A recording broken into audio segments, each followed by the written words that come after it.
참사 직후인 2022년 12월부터 1년 3개월 동안 희생자들이 어떤 청년이었는지를 기억하고 제2의 참사를 막기 위해서 우리는 무엇을 해야 되는지 이걸 기록을 해왔던 코너죠. 기억과 기록. 유가족 협의회와의 협의를 거쳐서 오늘을 기점으로 잠시 쉬어가는 시간을 갖기로 했는데요. 그래서 오늘 그 마지막 시간으로 이정민 12구 참사 유가족 협의회 운영위원장을 모셨습니다. 함께 좀 이야기 나눠보도록 하겠습니다. 어서 오세요. 네, 안녕하세요. 네. 일단 제가 좀 이렇게 설명 말씀을 드리면서 좀 많이 아쉬운데요. 이게 저희가 처음으로 이제 이걸 했던 게 2022년 12월 1일이고 지금이 2024년 3월 1일이거든요. 네. 그 사이에 뭔가 좀 달라진 게 있다고 느끼세요, 위원장님? 처음 제가 12월 1일 날 여기서 처음 인터뷰를 했던 위원장님을 처음으로 모셨었죠. 예. 예. 그때는 정말 뭐 참담하고 힘들고 아팠던 기억으로 그때 인터뷰를 했던 기억이 나는데 그때만 하더라도 사실 여기까지 올 줄은 몰랐거든요.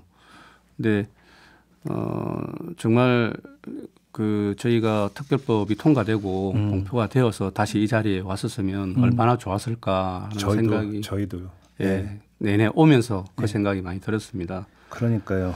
근데 여전히 이제 처음과 똑같은 달라진 게 하나도 없는 이 상태에 있는 게 너무 좀 공허한 감을 많이 느낍니다. 그러게요. 저희가 지금 위원장님을 비롯해서 모두 62분의 유가족들의 목소리를 이제 듣는 시간을 좀 그동안 가져왔는데 그 유족분들 참 저도 인터뷰를 진행하는 과정에서 참 뭐라고 어떤 형용하기 힘든 이런 것들도 참 많이 느꼈었는데 유족분들이 어떤 마음으로 인터뷰에 응하셨던지 그다음에 좀 인터뷰 어떠셨는지 이것도 좀 궁금하긴 한데요. 초기에는 저희가 이제 가족들이 인터뷰를 응할 때 사실은 굉장히 부담스러워했습니다. 처음으로 이렇게 언론에 노출되어서 한다는 것 자체가 굉장히 부담스러워했었고, 그러니까요. 그리고 혹시라도 실수를 할까봐 걱정도 많이 했었고 긴장도 많이 했었던 것 같습니다. 그렇지만 우리 희생자들의 어떤 일상이나 또 가족들의 현재 마음 상태를 알릴 수 있다는 것에 굉장히 그래도 만족감을 느끼고 인터뷰를 많이 응했던 것 같습니다.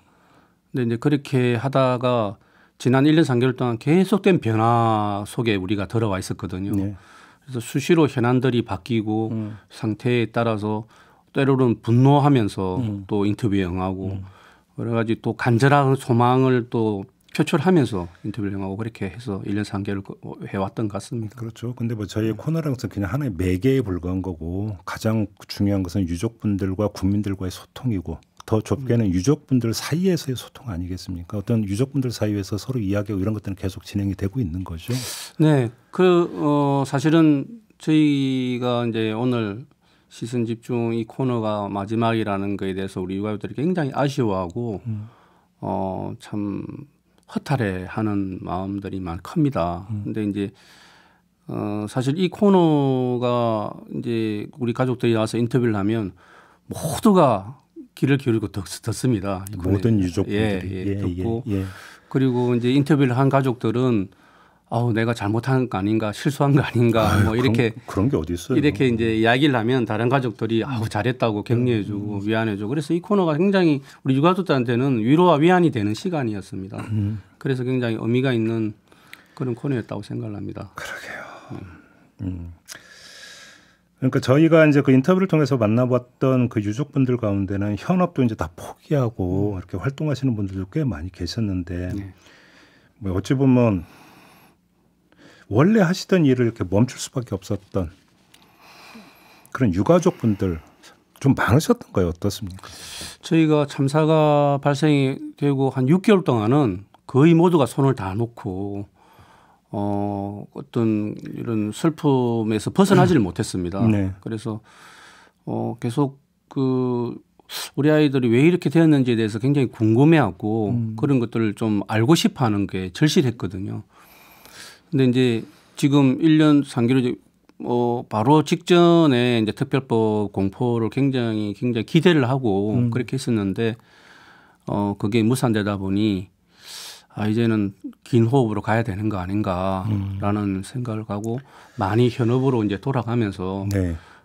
다시 긴 싸움을 좀 준비하는 그런 상황이 있습니다. 그래서 이제 뭐 자연스럽게 얘기 좀 이태원 특별법 이야기로 좀 넘어가야 될 것 같은데 아까 이제 제가 그 홍익표 민주당 원내대표 인터뷰 때 좀 잠깐 그 이제 일단 경위는 좀 잠깐 듣긴 했었는데 어제 이제 일단 재표결 안건으로 올리지를 않았어요. 네네.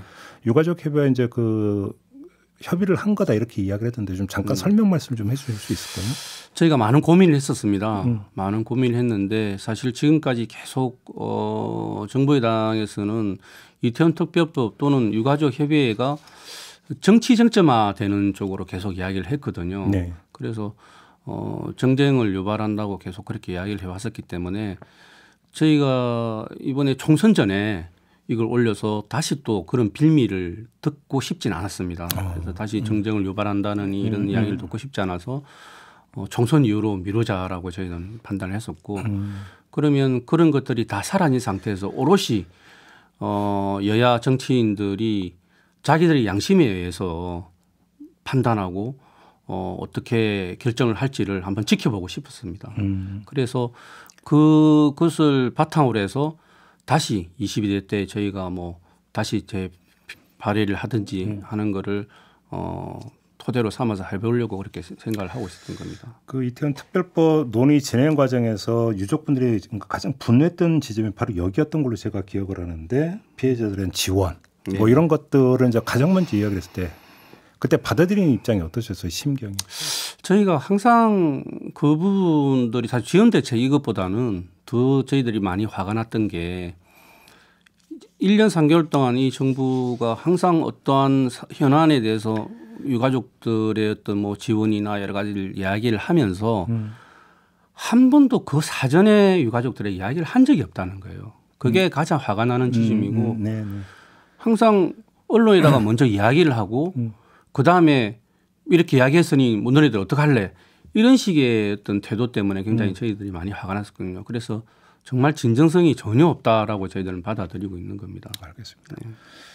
위원장님이 이런 말씀을 하신 적이 있어요. 그러니까 지금까지와는 다른 진짜 제대로 된 싸움을 하겠다라는 각오를 하고 있다. 어떤 말씀일까요? 이거는?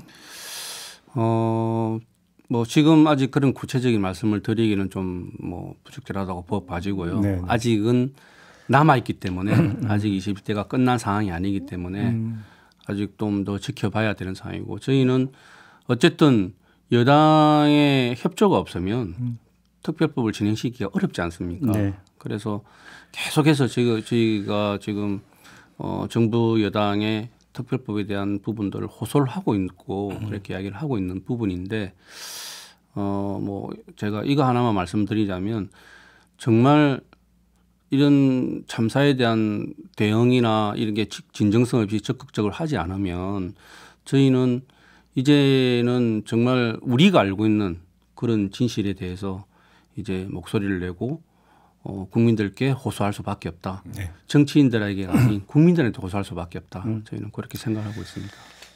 알겠습니다. 이제 인터뷰를 좀 마무리해야 되는 시간이 됐는데요. 마지막으로 지금 이 방송을 듣고 계신 저희 뭐 애청자분들을 상대로 하셔도 좋고 아니면 대통령이나 정치권, 정부를 향해서도 좋고 꼭 전하고 싶은 말씀이 있으시다면 어떤 걸까요? 먼저 이 코너를 들으셨던 1년 3개월 동안 계속해서 들어오셨던 청취자분들께 정말 감사의 말씀을 드리고 싶습니다.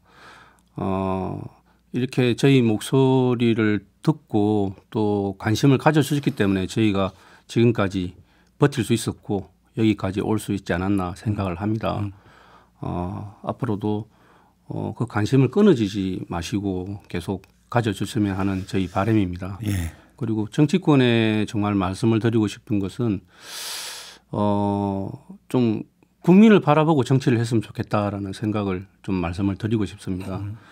옛말에 구슬이 스마리라도 꿰매야 보배라는 말이 있듯이 직접 거기 들여다보고 또 들어가서 행동하지 않으면 그거는 아무 소용이 없다는 말씀을 드리고 싶고 정치인들이 국민들 속에 들어와서 네. 국민들과 함께하는 그런 정치가 되었으면 좋겠다는 말씀을 꼭 드리고 싶습니다. 알겠습니다. 그 인터뷰 마지막 인사로 데이지님이 보내주신 그 댓글로 대신하는 게 나을 것 같습니다. 그래도 우리는 잊지 않을 겁니다. 이 말씀을 인터뷰 마무리 발언으로 대신하도록 하겠습니다. 위원장님 그동안 감사했고요. 저희는 또 그래도 계속 같이 할 겁니다. 네. 힘내시고 용기 잃지 마시었으면 좋겠다. 이 말씀도 꼭 전해드리고 싶네요. 고맙습니다. 네, 고맙습니다. 네, 감사합니다. 지금까지 이정민 유가족협의회 운영위원장과 함께했습니다.